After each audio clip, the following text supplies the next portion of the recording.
जय सियाराम। विचार आता है कि भगवान पर हम कितना विश्वास करें। तो आपको एक सुंदर कथा के माध्यम से बताता हूँ। एक गांव में एक प्राचार्य रहे, अध्यापक। उनका नियम था कि वो दूसरे दिन का जो भी अपना भोजन पानी है वो संग्रह नहीं करते थे। नित्य ही जो मिल जाता उसी को पाते। गांव से दूर सपत्नीक अपनी पत्नी के साथ में निवास करते थे। जीवन में बस एक यही नियम था कि दूसरे दिन का संग्रह नहीं करना है। क्यों? क्योंकि गीता जी में भगवान श्री कृष्ण कहते हैं कि नित्य की व्यवस्था हम करेंगे, इसलिए वो कभी भी दूसरे दिन का संग्रह नहीं करते थे। बड़े सुंदर तरीके से उनका सुचारू रूप से सब कुछ चल रहा था। एक दिन भगवान के मन में भी कौतुक सूझा। सोचे कि चलो परीक्षा ली जाए कि इनको कितना विश्वास है हमारी बातों पर। तो उन्होंने क्या किया, परीक्षा लेने की सोचे भगवान। दीपावली के एक दिन पहले एक बालक आया पहले गुरुजी के पास में कि गुरुजी ये कल दीपावली है तो उसके लिए आपका। गुरुजी बोले नहीं नहीं, क्या जरूरत है, भगवान ने कहा है कि नित्य की व्यवस्था वो करेंगे तो हमें संग्रह करने की आवश्यकता नहीं है, कल का कल देखेंगे। चला गया।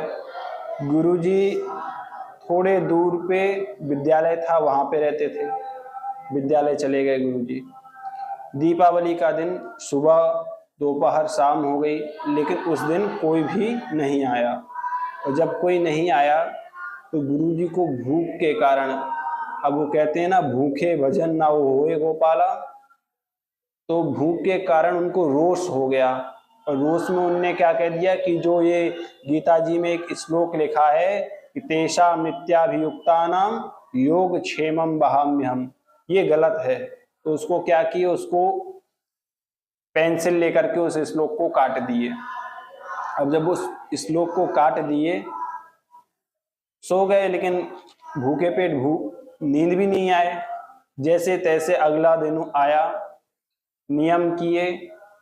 अब उनकी नजर जब पुस्तक पर गई तो वो श्लोक स्पष्ट रूप से दिख रहा था, पूर्ण रूप से नहीं कटा था।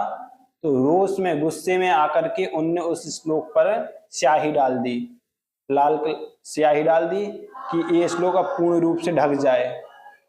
और शर्म के मारे, लज्जा के मारे कि अब अपने पत्नी के सामने कैसे जाएं, तो वो अपने घर नहीं गए। यहाँ पर भगवान एक बालक का रूप बना करके गुरुजी के घर पे पहुंचे और गेट खटखटाए। बोले माता गेट खोलिए। तो जो गुरु माँ रही उनने पूछा कि भैया कौन हूँ।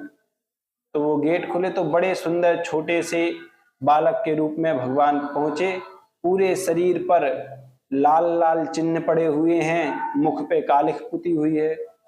तो माँ पूछने लगी कि भैया कौन हो।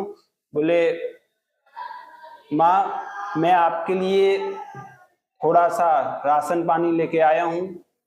तो उस बालक की अवस्था देख करके और उसके शरीर पे ये घाव देख करके पहले तो गुरु माँ ने वो पोटली उतार करके रखी और उसके बाद उसको अपनी गोद में बैठाल करके पूछने लगी कि तुम्हारा ये हाल किसने किया, ये दशा किसने की।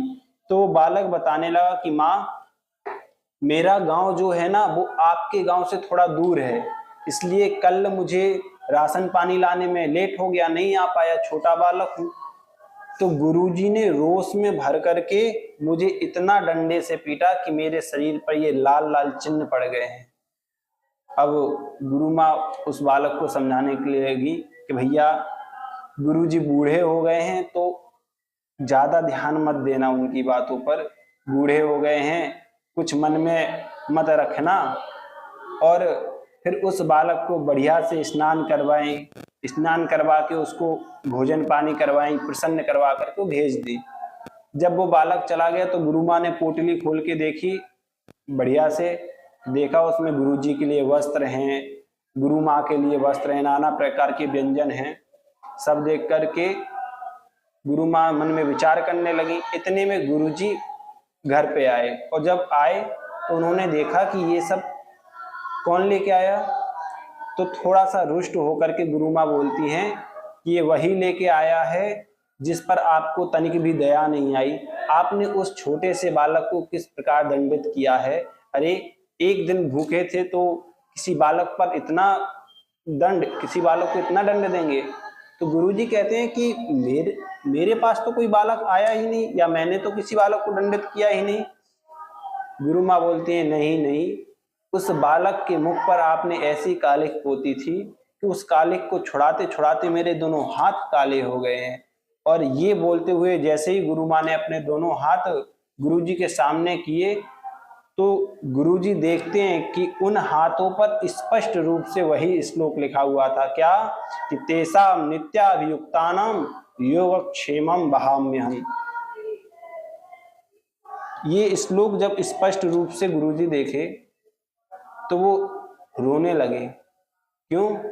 क्योंकि उनको स्मरण हुआ है कि भगवान ने गीता जी में गलत नहीं कहा है, जो कहा है वो सत्य है। अनन्याश्चिन्त्यन्तो माम ये जनाः पर्युपासते तेषां नित्याभियुक्तानां योगक्षेमं वहाम्यहम्। ये सत्य है, यथार्थ सत्य है। अगर आप निष्काम भाव से भगवान का भजन करते हैं तो ये भगवान का प्रण है कि उस प्राणी की नित्य की व्यवस्था वो स्वयं करते हैं। अब तो गुरुजी उदास होकर के चले गए और बाद में गीता जी की उनने 108 प्रदक्षिणा की, जो श्लोक मिटाए थे उसको यथारूप से लिखे। लेकिन इस सब का आप सबको बता रहा हूं, इसका एक कारण यही है कि भगवान ने जो कहा है, गीता जी का एक एक श्लोक यथार्थ रूप से सत्य है, यथार्थ है। इसलिए कभी भी भगवान पर या भगवान के किसी भी वाक्य पर अविश्वास ना करें, एकदम विश्वास रखें।